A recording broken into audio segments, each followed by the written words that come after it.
జై శ్రీరామ్ అందరికి. ఇప్పటిదాకా రేవంత్ ప్రెస్ మీట్ చూసినాను. మిత్రుడు ఒకసారి నరేంద్ర మోడీ గారిని బడే భాయ్ అన్నాడు, మళ్ళీ గుజరాత్ మోడల్ చాలా బాగుంది అన్నాడు, అట్టనే తెలంగాణ చేసుకుంటా అన్నాడు. नरेंद्र मोदी जी हमारे बड़े भाई के जो मदद रहे तो ही मेरा गुजारिश है इस वक्त तेलंगाना अगर आगे तरक्की करना है, हम भी गुजरात जैसा हम आगे जाना है तो यहाँ पर आपके मदद जरूरी है. అప్పటి నుంచి పసాయించిండు పాపం. అప్పటి నుంచి కాంగ్రెస్ నాయకత్వం నమ్మతలేదు ఆయన. దాన్ని కవర్ చేసుకోవడానికి రోజు నరేంద్ర మోడీ గారి మీద, అమిత్ షా గారి మీద అబద్ధాలు ప్రచారం చేస్తున్నాడు. అందులో భాగంగానే ఈ ప్రెస్ మీట్. ఏమంటాడండి, రాజ్యాంగం మార్చేస్తాము, రిజర్వేషన్లు తీసేయము అని అమిత్ షా గారు ఎందుకు చెప్తలేరు, పీఎం గారు ఎందుకు చెప్తలేరు? వాళ్ళు కుల్లా చెప్తూనే ఉన్నారు. ఈ వీడియోలు చూడండి. भारतीय जनता पार्टी की सरकार बनेगी तो एक गैर संवैधानिक मुस्लिम रिजर्वेशन को हम समाप्त कर देंगे. ये अधिकार तेलंगाना के एससी, एसटी और ओबीसी का है. वो अधिकार उनको मिलेगा और मुस्लिम रिजर्वेशन को हम समाप्त कर देंगे. నిన్న కాక మొన్న పీఎం గారు చెప్పారు, ముస్లిం రిజర్వేషన్లు తీసేసి ఎస్సీ, ఎస్టీ, ఓబీసీలకు ఇస్తామని. అమిత్ షా గారు ఇలా తెలంగాణలో కూడా అన్నారు, ముస్లిం రిజర్వేషన్ తీసేసి ఎస్సీ, ఎస్టీ, బీసీ సోదరులకు ఇస్తామని. ఇంకేం చెప్తారు నీకు? కర్ణాటకలో ముస్లింలను తీసుకొచ్చి ఓబీసీలో కలిపేసి ఓబీసీల రిజర్వేషన్ తగ్గించిన ఘనత మీది. ఇంతకుముందు రాజశేఖర రెడ్డి గారు ఉన్నప్పుడు కూడా అదే పని చేస్తే సుప్రీంకోర్టు కొట్టేసింది.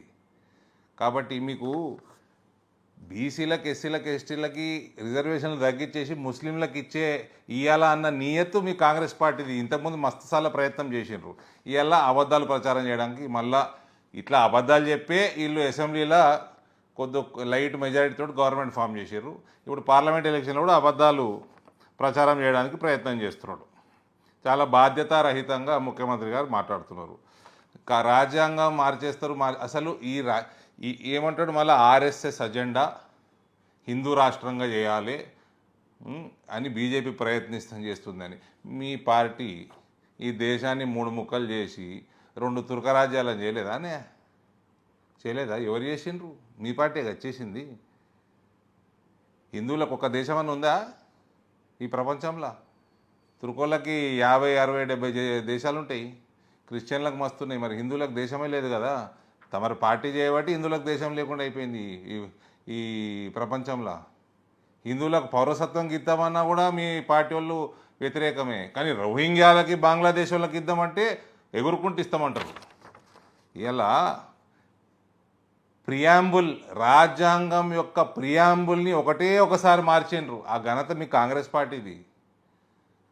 42వ అమెండ్మెంట్లా ప్రియాంబుల్ మార్చేసి సెక్యులర్ పదం, సోషలిస్ట్ పదం చేర్చింది మీ ఇందిరాగాంధీ గారు. రాజ్యాంగం ఎవరు మార్చారు? మా ప్రధానమంత్రి గారే బీసీ.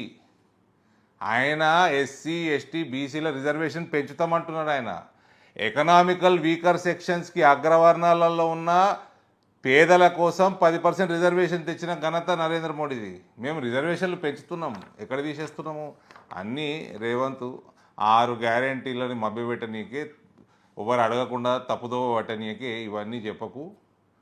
6 గ్యారెంటీల సంగతి మాట్లాడు. నువ్వు మాట్లాడేది ఉంటే నువ్వే అంటే December 9 500 రూపాయల బోనస్ అని అటేబాయ్. 100 రోజులలో అన్ని ఇంప్లిమెంట్ చేస్తామంటివి అటేబాయ్. ఇప్పుడు 15 ఆగస్టు అంటావు, ఆ దేవుడి మీద ఒట్టు అంటావు, September 17 అంటావు, ఈ దేవుడి మీద ఒట్టు అంటావు, దేవుళ్ళ మీద ఒట్లేసుకుంటూ తిరుగుతూ ఉన్నావు నువ్వు. ఇది అయిపోయినాక బీజేపీ బీఆర్ఎస్ని ఎందుకు అటాక్ చేస్తలేదు? ఉట్టి కాంగ్రెస్ బీఆర్ఎస్ని అటాక్ చేసి వాళ్ళని గద్దె దింపినాం. వాళ్ళని గద్దె దింపినాము. మీదేదో ఫ్లూక్గా మీరు వచ్చేసిండ్రు ఇక్కడికి నేరోగా.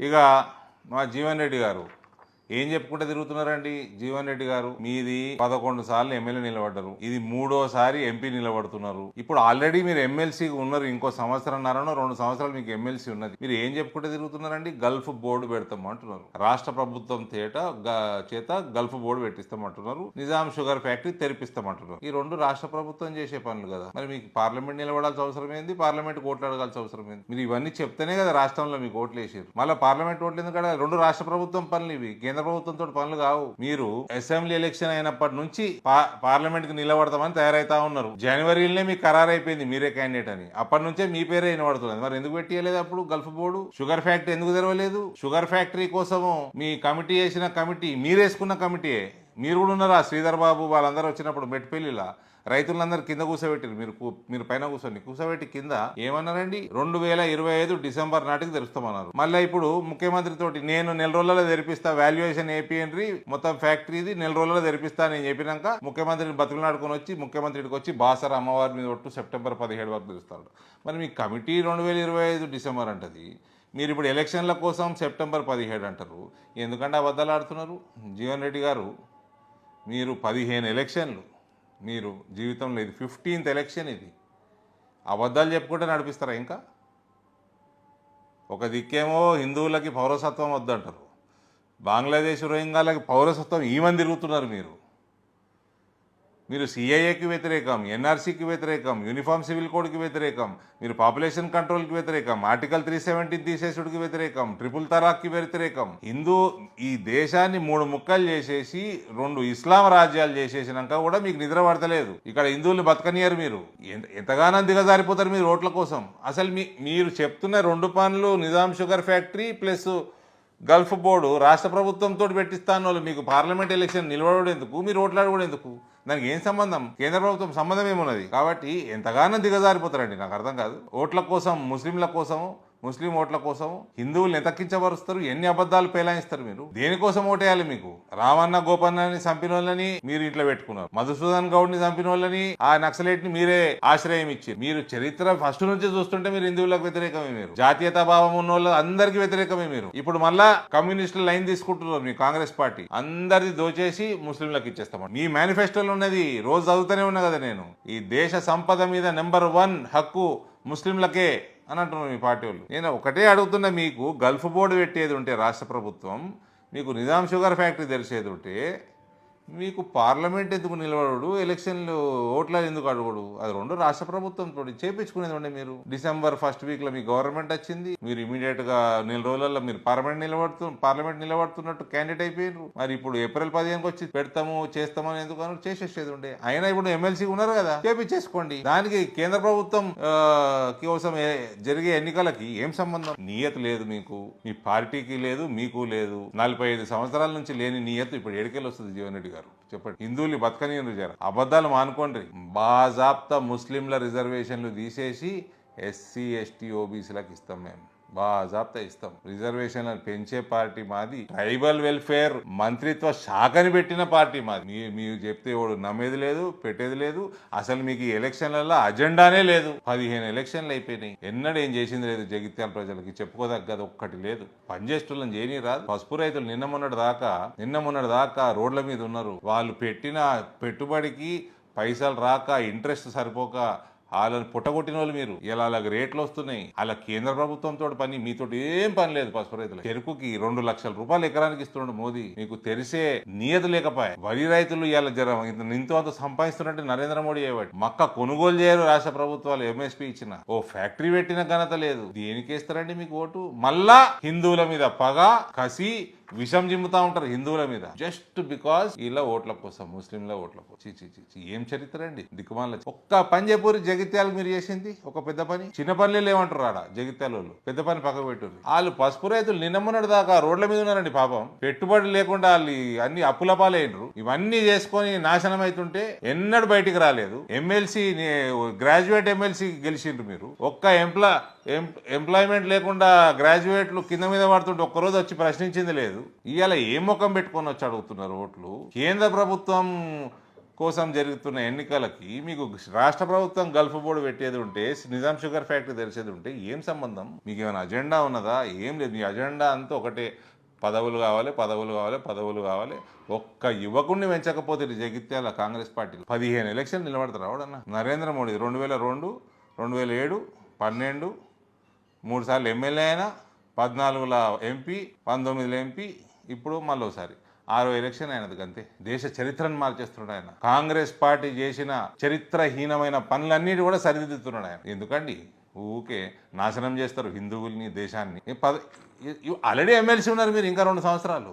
ఏం ఎలుగబెడదామని ఎంపీ అయిదామనుకుంటారు మీరు? ఏమైనా ఉందా? అజెండా ఉందా? ఏం అజెండా లేదు. ఒక్క ఒక్క యువకుని పెంచిర్రా, ఒక నాయకురాల్ని పెంచిర్రా జగిత్యాల? మీరు ఎట్లా అభివృద్ధి చేయలేదు పక్కకు పెట్టుర్రి. కనీసం మీ పార్టీలో ఎవరైనా పెంచిర్రా? ఎవరైనా 15 ఎలక్షన్ నిలబడతారా అండి? అది ఈ సమయంలో ఎప్పుడైతే దేశంకి యూనిఫామ్ సివిల్ కోడ్ రాకపోతే రానున్న కాలంలో హిందువులకి సుంతి చేసే రోజులు వస్తాయి. అటువంటి సమయంలో మీరు యూసీసీకి వ్యతిరేకము, సిఏఏకి వ్యతిరేకము, ఎన్ఆర్సీకి వ్యతిరేకము, 370కి వ్యతిరేకము, మొత్తం హిందువులకి వ్యతిరేకం తప్ప వేరేది లేదు. మీరు అన్ని దిక్కుమాల పుకార్లు. రిజర్వేషన్ నరేంద్ర మోడీ స్పష్టంగా చెప్పిండు, పర్మనెంట్ చేసేస్తాం రిజర్వేషన్ ఎస్సీ ఎస్టీ బీసీలో.